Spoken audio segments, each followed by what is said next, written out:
soil drought resistance. Okay, it has been observed that एक scientific study भी है,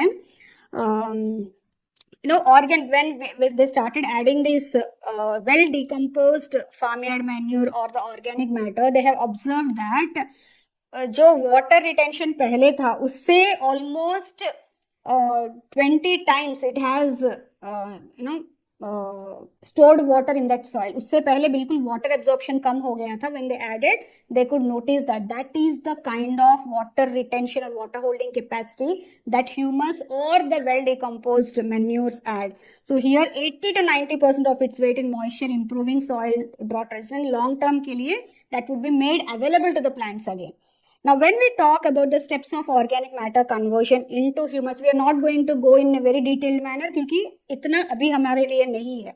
agriculture BSc के लिए, एमएससी में तो होगा ही. डिपोजिशन ऑफ ऑर्गेनिक मैटर, सबसे पहला स्टेप क्या है? Dead plants, leaves, animal remains, they all fall to the ground where the abundance of these microorganisms are there. After that, the decomposition by the microorganisms start. That is the bacteria, fungi, other microbes that break down this organic matter into simpler compounds, which again will be made available to the plants. Third step हमारा आएगा formation of simple organic compounds where the complex molecules degrade them. These microorganisms work on that and degrade them into sugars, amino acids, and organic acids. Microbial transformation into humic substances. The remaining material is further transformed into fulvic acids, humic acids, and humin, which are stable humus components. मतलब ये last stage है.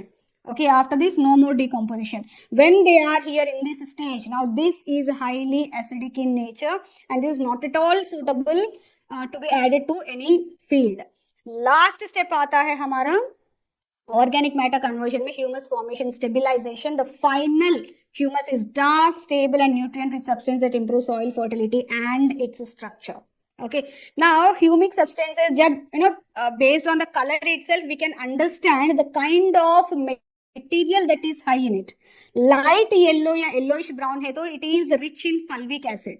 Okay, fulvic acid भी इतना useful नहीं है, that again increases the acidity in the that matter. Next आता है हमारा humic acid, which is dark brown in color. Still, it has a scope for decomposition. That final part is humin, which is gray, black, or black in color. Now, this is the most stable. Okay. इसमें भी stability होगी, but less. This is the most stable and highly, what you will say, rich in nutrients.